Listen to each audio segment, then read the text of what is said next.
ये है चाणक्य नीति का 10वां अध्याय।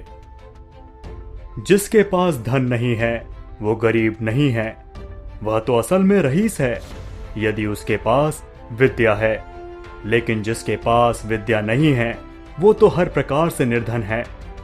हम अपना हर कदम फूंक फूंक कर रखें, हम छाना हुआ जल पिएं, हम वही बात बोलें जो शास्त्र सम्मत है, हम वही काम करें जिसके बारे में सावधानी पूर्वक सोच चुके हैं। जिसे अपनी इंद्रियों की तुष्टि चाहिए वह विद्या अर्जन करने के सभी विचार भूल जाएं, और जिसे ज्ञान चाहिए वह अपने इंद्रियों की तुष्टि भूल जाए।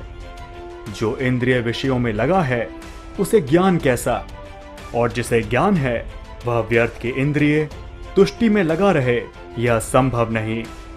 वह क्या है जो कभी कल्पना में नहीं आ सकता? वह कौन सी बात है जिसे करने में औरत सक्षम नहीं है? ऐसी कौन सी बकवास है जो दारू पिया हुआ आदमी नहीं करता? ऐसा क्या है जो कौवा नहीं खाता? नियति एक भिखारी को राजा और राजा को भिखारी बनाती है, वही एक अमीर आदमी को गरीब और गरीब को अमीर। भिखारी यह कंजूस आदमी का दुश्मन है, एक अच्छा सलाहकार एक मूर्ख आदमी का शत्रु है। वह पत्नी जो पुरुष में रुचि रखती है उसके लिए उसका पति ही उसका शत्रु है। जो चोर रात को काम करने निकलता है चंद्रमा ही उसका शत्रु है। जिनके पास ये सब कुछ नहीं, जैसे कि विद्या, तप, ज्ञान, अच्छा स्वभाव, गुण, दया भाव, वो धरती पर मनुष्य के रूप में घूमने वाले पशु हैं। धरती पर उनका भार है। जिनके भेजे खाली हैं वो कोई उपदेश नहीं समझते।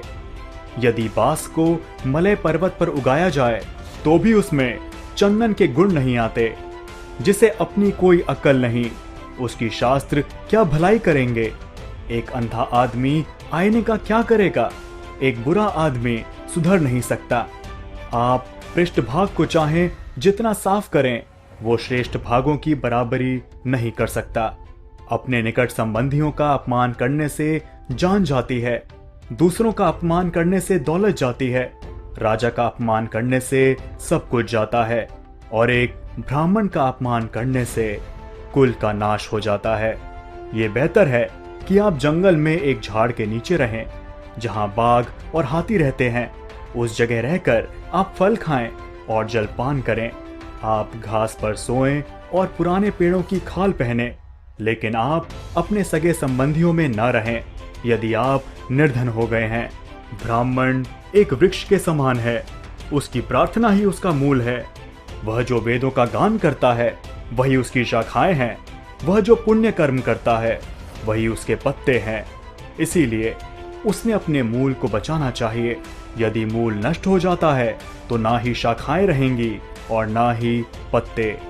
लक्ष्मी मेरी माता है, विष्णु मेरे पिता हैं, वैष्णव जन मेरे सगे संबंधी हैं, तीनों लोक मेरा देश है। रात्रि के समय कितने ही प्रकार के पंछी वृक्ष पर विश्राम करते हों, भोर होते ही सब पंछी 10 दिशाओं में उड़ जाते हैं। हम क्यों भला दुख करें यदि हमारे अपने हमें छोड़कर चले गए? जिसके पास में विद्या है वह शक्तिशाली है। निर्बुद्ध पुरुष के पास क्या शक्ति हो सकती है? एक छोटा खरगोश भी चतुराई से मदमस्त हाथी को तालाब में गिरा देता है। हे विशंभर, तू सबका पालन करता है, मैं मेरे गुजारे की क्यों चिंता करूं जब मेरा मन तेरी महिमा गाने में लगा हुआ है। आपके अनुग्रह के बिना एक माता की छाती से दूध नहीं बह सकता और शिशु का पालन नहीं हो सकता। मैं हरदम यही सोचता हुआ, हे यदुवंशियों के प्रभु, हे लक्ष्मीपति, मेरा पूरा समय आपकी ही चरण सेवा में खर्च करता हूं। तो दोस्तों, यहां समाप्त होता है चाणक्य नीति का 10वां अध्याय।